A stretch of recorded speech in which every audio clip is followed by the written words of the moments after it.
Estou usando um programa de transcrição de voz no meu celular porque não gosto muito de digitar e não sou o melhor com palavras. Isso aconteceu há uns 7 ou 8 anos atrás, talvez 6. Não tenho certeza mesmo. Minha vida ficou bem caótica desde então minha cabeça está cheia de todos os tipos de memórias e tal. Enfim, era ano novo, estava voltando de uma festa quando tudo aconteceu. Eu estava com meu ex-namorado, o Felipe. Tínhamos vindo de uma festa quando tudo desabou. Deve ter sido bem depois da meia-noite porque lembro de estar extremamente cansado.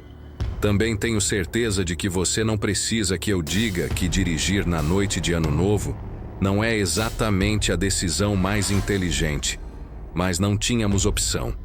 A festa tinha sido na casa de um amigo do Felipe, mas chegamos tarde na lista de convidados, então não havia lugar para dormir para nós.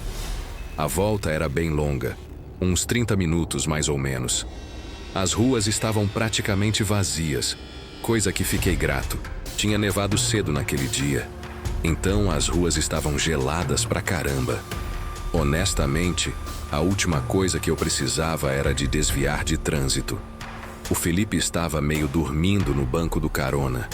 Eu tinha o aquecedor ligado e uma playlist aleatória de rock tocando só para me impedir de adormecer. Sabe como é? Estávamos talvez 10 minutos da casa dele quando aconteceu. Tá bom, não sei nem como descrever o que vi. Um segundo a estrada à frente estava completamente vazia. E no próximo, havia uma mulher literalmente em pé no meio da rua. Ela não estava atravessando ou nada assim. Ela estava só lá, de frente para meu carro, como se estivesse esperando a gente ou algo assim. Lembro que meu cérebro não conseguiu processar rápido o suficiente. Eu já estava pisando nos freios antes mesmo de perceber o que estava vendo. E aí eu percebi que ela estava segurando uma faca. Era uma faca de cozinha gigante, daquelas que você usa para cortar um peru ou algo assim. Meus faróis estavam batendo nela direto e conseguia ver o rosto dela todo contorcido, como se estivesse chorando ou gritando. Ou talvez os dois. Era doentio. Não acho que já reagi tão rápido na minha vida.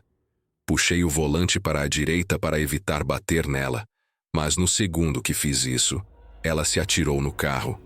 Ouvi o impacto antes de entender o que tinha acontecido. Apesar do caos de tudo acontecendo tão rápido, sabia exatamente o que tinha acontecido. Ela tinha balançado a faca para o meu carro enquanto eu passava. Mesmo tendo desviado dela, a curva combinada com o gelo era demais. Senti os pneus perderem aderência e de repente estávamos girando. O Felipe acordou na hora e começou a enlouquecer. Eu estava agarrando o volante como se aquilo pudesse fazer algo, mas não havia nada que eu pudesse fazer. O carro não estava sob meu controle. Giramos 180 graus e estávamos basicamente de frente para outra direção quando o carro parou. Depois de me recuperar do choque de quase morrer, olhei para cima pelo para-brisa e me senti mal de novo porque agora estávamos encarando a direção de onde tínhamos vindo, o que significava que estávamos encarando a mulher. Ela estava talvez 30 metros de distância, ainda segurando a faca, iluminada por meus faróis como algo de um filme de horror. E ela estava mancando na nossa direção, como se estivesse tentando se mover rápido, mas estava claramente ferida. Ela também estava gritando algo que não conseguia entender. Só um barulho gutural, incoerente, que soava mais como um animal do que uma pessoa. Era, e provavelmente ainda é, a coisa mais apavorante que já presenciei com meus próprios olhos. Lembro do Felipe gritando para eu fazer algo, mas eu estava congelado. Não conseguia desviar o olhar dessa mulher se arrastando na nossa direção. As roupas dela estavam sujas e rasgadas, e o cabelo dela estava todo emaranhado e despenteado. Não sei se ela estava drogada ou tendo algum tipo de surto mental ou o quê, mas não havia nada por trás dos olhos dela. Não havia nada. Honestamente, parecia que ela era um cadáver andando. Ela estava talvez 7,5 metros de distância, quando meu instinto de sobrevivência finalmente acordou. Coloquei o carro em movimento e pisei fundo no acelerador. Os pneus giraram no gelo por um segundo apavorante antes de pegarem e começarmos a nos mover. Pensei que estávamos livres, como se aquilo fosse tudo. Mas é claro que eu estava errado. Não sei como ela se moveu tão rápido. Um segundo ela estava na frente do carro e no próximo ela estava em cima dele. Ela se atirou no capô e sentiu o carro inteiro vibrar pelo impacto. O Felipe estava gritando. Eu estava jurando. E essa mulher estava se agarrando ao capô com uma mão enquanto esfaqueava o para-brisa com a outra. Tipo uma e outra vez. Sentia que ela estava tentando entrar no meu carro e me matar. Sentia que eu ia morrer. Não conseguia ver ou pensar. Só comecei a girar o volante para um lado e para o outro, o mais forte que podia. A mulher estava deslizando pelo capô, mas não soltava. Ela ainda estava gritando aquele grito horrível sem palavras, e seu rosto estava a centímetros do vidro. E juro por Deus, os olhos dela estavam trancados nos meus a noite toda. Na terceira ou quarta guinada, ela finalmente perdeu a aderência. Vi ela rolar para o lado do capô e bater no asfalto bem forte antes de deslizar para o acostamento. O carro fez um deslize novamente, mas consegui manter sob controle dessa vez. Olhei no espelho retrovisor e a vi deitada lá. Ela não estava se movendo. Parte de mim queria parar. Eu sei que parece loucura dado o que tinha acontecido, mas pensei que talvez eu tivesse a matado. Como se ela fosse só uma pessoa mentalmente doente que precisava de ajuda e eu tinha acabado de a matar. O Felipe agarrou meu braço e me disse para não parar. Ele estava tremendo e continuava dizendo que precisávamos ir, que não era nosso problema, que não poderíamos nos envolver. Disse que deveríamos ao menos chamar a polícia, mas ele também desaprovei imediatamente. Disse que os policiais nos culpariam porque tínhamos bebido e que não havia maneira de eles acreditarem na nossa história. Disse que seríamos presos ou algo assim. Olhando para trás, nada daquilo fazia sentido. Mas o Felipe tinha essa forma de fazer tudo soar urgente, porém lógico no momento. Ele sempre foi assim, muito persuasivo e quase manipulador. Honestamente, deixei aquela mulher na beira da estrada, dirigi para casa e não contei para ninguém. Ainda me sinto mal pensando nisso. O dano no meu carro nem era tão ruim assim. Só o para-brisa rachado, as marcas da faca na janela do motorista e alguns arranhões no capô. Surpreendentemente, nem havia sangue no carro. Mandei consertar como uma semana depois, mas a culpa ficou comigo por meses. Continuava checando as notícias locais, esperando ver uma história sobre um corpo encontrado naquela estrada ou uma mulher desaparecida ou algo assim. Mas nada nunca apareceu. Não sei se isso me fez sentir melhor ou pior, honestamente. Parte de mim se pergunta se ela se levantou depois que saímos e só caminhou para a floresta ou algo assim. Parte de mim não quer saber. A coisa que realmente me marcou, porém, era o Felipe. Ele agiu como se nada tivesse acontecido. Como em poucos dias, ele estava de volta ao seu normal, fazendo planos, saindo com amigos, o que quer que fosse. Trouxe o assunto uma vez e ele ficou irritado comigo, me dizendo que eu estava sendo dramático e que fizemos o que tínhamos que fazer. Lembro de só ficar olhando para ele e pensando tipo, como você pode ser tão frio sobre isso? Uma mulher tentou nos matar e talvez a gente a matou e você está disposto a só esquecer de tudo? Terminamos alguns meses depois por razões não relacionadas. Bem, principalmente não relacionadas, mas estaria mentindo se dissesse que aquela noite não mudou como havia. Talvez eu seja um maluco, mas uma experiência como aquela não é algo que você pode facilmente esquecer, muito menos prosseguir em 2 dias. Eu talvez tenha tirado a vida de alguém aquela noite. Aquela mulher desvairada talvez tivesse tirado minha vida aquela noite. Isso não é algo que você podia só esquecer.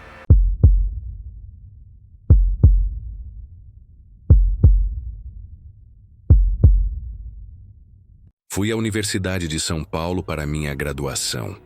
É onde conheci um dos meus amigos mais próximos, um cara chamado Rodrigo. Seu nome verdadeiro é Shen, mas quando nos encontramos no primeiro ano, ele se apresentou por seu nome ocidentalizado e simplesmente ficou. Ele é originalmente de Taiwan. Veio para o Brasil para estudar ciência da computação e é genuinamente uma das pessoas mais inteligentes que já conheci. Depois da formatura, cada um seguiu seu caminho geograficamente. Eu me mudei para o Rio de Janeiro para trabalhar e ele voltou para Taiwan pela mesma razão. Ambos temos 20 e poucos anos agora, ambos nos desenvolvendo bem profissionalmente, ambos solteiros. Tentamos nos ver pelo menos 1 ou 2 vezes por ano, seja ele voando para cá para me visitar ou eu tirando uma semana para visitar a Ásia. Sei que é bem sortudo conseguir viajar com tanta frequência, então nunca tomo isso como garantido. Este incidente aconteceu no último ano novo, e ainda penso sobre isso constantemente. Contei para algumas pessoas, mas ninguém realmente sabe o que pensar. Nem eu. Aliás, Taiwan fica 13 horas à frente do Rio de Janeiro. Isso significa que quando é meia-noite em Taiwan, são apenas 11 da manhã de 31 de dezembro no Rio. O Rodrigo celebra tanto o Ano Novo regular quanto o Ano Novo lunar. Então ele estava saindo à noite, assim como eu, só que meio-dia antes. Passei a noite de Ano Novo com meus 2 amigos mais próximos da cidade, Lucas e André. Começamos no apartamento do Lucas para uns drinks, aí fomos para essa festa em uma cobertura em Copacabana que o colega de trabalho do André tinha nos convidado. Foi honestamente bem legal e decentemente sofisticado. Pelo menos para o Rio. Mais ou menos às 11h30, comecei a conversar com essa garota.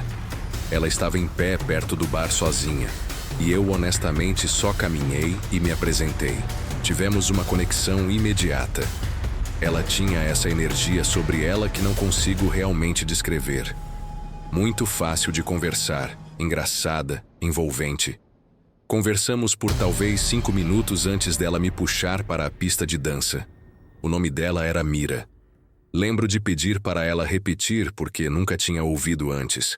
Ela riu e me disse que todos só a chamam de Mira porque é basicamente como você pronuncia. Achei isso meio encantador. Ela tirou uma caneta e soletrou para mim na minha mão, só para caso eu esquecesse. As coisas escalaram rapidinho a partir daí. Dançamos, conversamos um pouco mais e nos beijamos na meia-noite.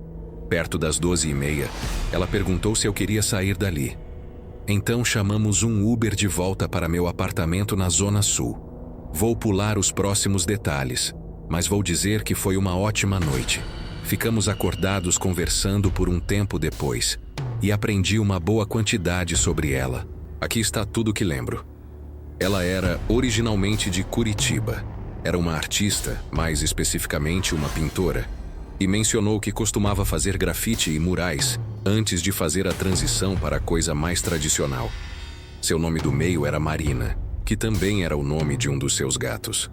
O outro gato era chamado Cosmo. O aniversário dela era 28 de abril. Sua melhor amiga da infância era de uma cidade minúscula em Portugal, chamada Póvoa de Varzim. O pai dela era um advogado especializado em patentes. Esses são detalhes aleatórios, eu sei, mas eles se tornam importantes depois. Confie em mim. Em algum ponto ela mencionou que as roupas dela cheiravam ao bar. Então coloquei para lavar. Ela pegou emprestada uma das minhas camisetas para dormir. Adormecemos não muito tempo depois. Não consigo lembrar realmente que horas eram. Quando acordei na manhã seguinte, ela tinha ido embora. No começo não pensei muito sobre. Pessoas saem depois de ficadas. Acontece. Imaginei que ela tinha saído cedo para evitar qualquer constrangimento, o que era de boa. Mas aí comecei a notar coisas que não faziam sentido. A primeira coisa era a porta do meu apartamento. Tem um cadeado padrão que você só pode trancar de fora com uma chave, significando que não tranca automaticamente. Quando levantei para ir ao banheiro, notei que a fechadura ainda estava acionada, o que significava que ela tinha de alguma forma trancado de fora sem uma chave, ou ela nunca tinha saído. Mas ambos os cenários eram impossíveis. Verifiquei o resto do apartamento. Meu lugar não é grande. Um quarto, um banheiro, uma sala, uma cozinha pequena. Não há segunda saída. As janelas também não abrem mais que alguns poucos centímetros. Até procurei no meu guarda-roupa como um idiota, como se ela pudesse estar escondida lá. mas ela não estava. A impossibilidade da situação me fez começar a questionar minha sanidade. Comecei a me perguntar se meu estado embriagado tinha me feito imaginar todo o encontro inteiramente. Continuei caminhando ao redor do apartamento freneticamente, como se ela simplesmente aparecesse de algum canto e normalizasse tudo de novo. As roupas dela também tinham sumido da secadora, o que aumentava o mistério. E a camiseta que emprestei para ela não estava em lugar nenhum, provando que ela tinha dormido lá, mas ela não estava. Fiquei lá por um tempo tentando descobrir o que diabos tinha acontecido, mas nenhuma explicação que podia pensar fazia sentido. Para piorar as coisas, logo percebi que nunca peguei o número dela ou qualquer forma de contato de verdade. Pelo resto do dia, tentei montar tudo o que conseguia lembrar sobre ela. Os detalhes que listei antes. É praticamente tudo. Continuei repetindo eles na minha cabeça porque sabia que esqueceria eventualmente. Mais tarde naquela tarde, aleatoriamente me senti compelido a ligar para o Rodrigo. Não sei exatamente porquê. Era só um impulso super estranho que saiu do nada. Não era tipo que eu tinha algo específico para dizer para ele. Só tinha esse impulso estranho de ligá-lo. A gente se atualizou por um tempo. Falamos sobre trabalho, falamos sobre nossas respectivas celebrações de Ano Novo, as coisas usuais. Ele parecia um pouco estranho, porém. Eventualmente perguntei o que havia de errado. Ele suspirou e me disse que tinha conhecido uma garota na noite anterior. Eles tiveram uma conexão, tinham voltado para o apartamento dele, e ela saiu na manhã seguinte sem dizer adeus. Sem número ou contato ou nada. E ele estava chato sobre isso. Ri e disse para ele que exatamente a mesma coisa tinha acontecido comigo. Tipo, exatamente a mesma coisa. Mas é aqui onde as coisas ficam realmente estranhas. Ele me disse que o nome dela era Mira, tipo Mira. Senti um arrepio estranho passar por mim. Pedi para ele descrever ela e começou a listar detalhes. Tudo correspondia quase perfeitamente. O aniversário dela era 28 de abril. Ela era de Curitiba, uma pintora que costumava fazer grafite. Cortei ele antes que pudesse terminar e perguntei se ela tinha um gato chamado Marina. Era aí que ele ficou um pouco silencioso antes de dizer sim. Você pode imaginar o que aconteceu depois. Os dois passamos tipo 15 minutos listando quantas coisas conseguíamos lembrar sobre ela e tudo correspondia. Era realmente meio apavorante. Fica pior, porém. Ele realmente tinha fotos com ela, algo que eu não tinha, e mostrou para mim. Era exatamente a mesma garota. Tenho 100% de certeza. Tentamos racionalizar, mas toda a explicação que conseguíamos pensar era ridícula. E aqui está a coisa. Taiwan fica 13 horas à frente do Rio de Janeiro. O Rodrigo a conheceu mais ou menos às 11 da noite de 31 de dezembro, horário de Taiwan. Eu a conheci mais ou menos às 11h30 da noite de 31 de dezembro, horário do Rio. Essa é uma diferença de aproximadamente 12 horas. Mas um voo de Taiwan para o Rio leva pelo menos 15 horas. E geralmente é mais tipo 16 ou 17. Mesmo que ela tivesse de alguma forma entrado em um avião no segundo que saiu do apartamento do Rodrigo, ela não poderia ter chegado àquela festa em Copacabana no tempo. A matemática não funciona. Era literalmente impossível. E mesmo se a gente ignorasse o tempo de voo de alguma forma, como ela saberia ir àquela festa exata? Como ela teria acabado falando comigo? Como ela saberia usar o mesmo nome, os mesmos detalhes, exatamente tudo? Ainda não tenho respostas para nenhuma dessas perguntas. O Rodrigo também não. Falamos sobre isso provavelmente uma dúzia de vezes desde então. E sempre acabamos no mesmo lugar. Não sabemos o que aconteceu. E provavelmente nunca saberemos. Nenhum de nós viu aquela garota de novo. A coisa que mais me afeta é como tudo foi real. Tenho a certeza de que ela não foi alguma alucinação embriagada. Literalmente conversei com ela por horas. Ela dormiu na minha cama e aí ela só desapareceu de um apartamento trancado sem outras saídas. O Rodrigo e eu não sabemos realmente o que fazer com isso. Ambos tentamos procurar por ela online, Mas Mira sem sobrenome e apenas detalhes vagos sobre ser uma artista de Curitiba não exatamente reduz as opções. Não encontramos nada. Ano Novo está se aproximando rapidamente. O que é por isso que isso tudo está fresco na minha cabeça novamente. Normalmente, a loucura de experiências estranhas e inexplicáveis desaparece com o tempo. Mas por alguma razão, sinto como se fosse o oposto para mim. Quanto mais tempo passa, mais estranho é pensar sobre a possibilidade de que eu talvez tenha dormido com um fantasma na noite de Ano Novo. Eu sei que parece ridículo, mas não tenho uma explicação melhor para o que aconteceu.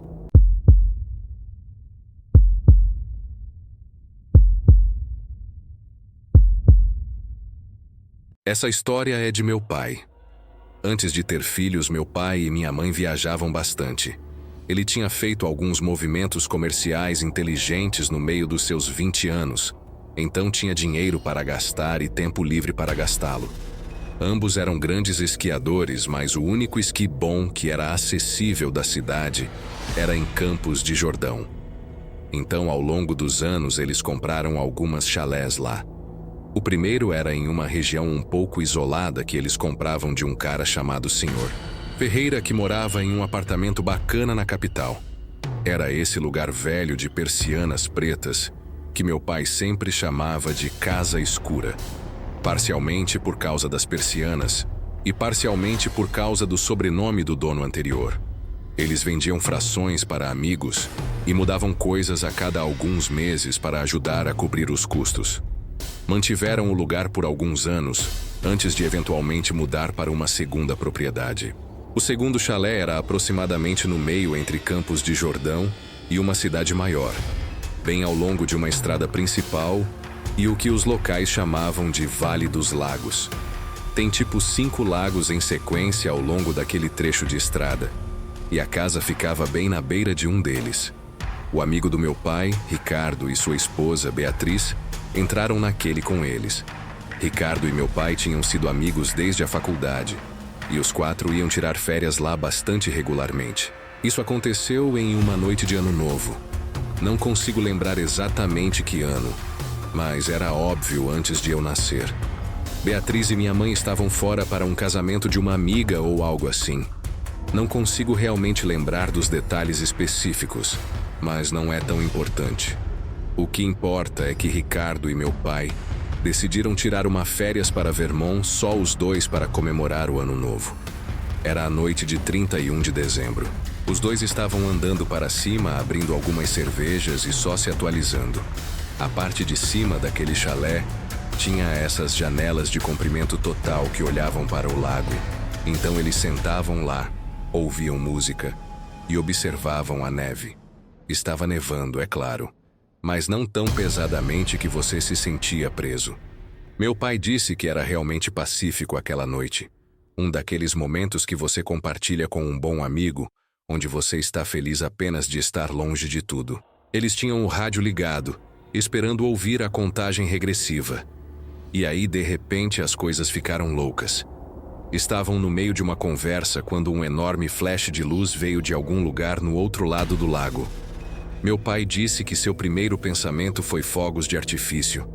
Mas o flash não veio do céu. Veio do chão para cima e não havia som. Só a luz muda e cegante.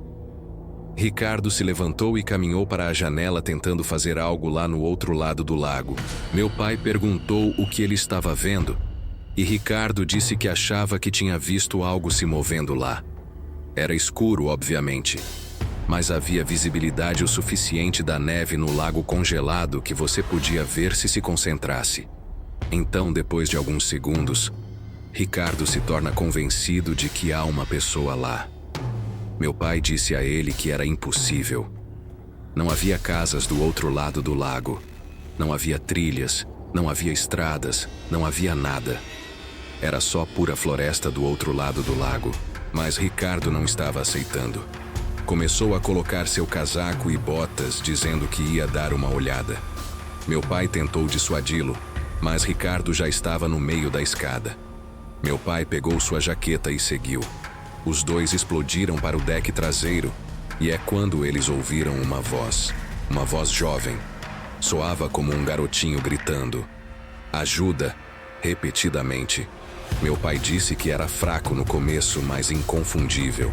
Havia definitivamente uma criança gritando por ajuda em algum lugar naquele lago congelado.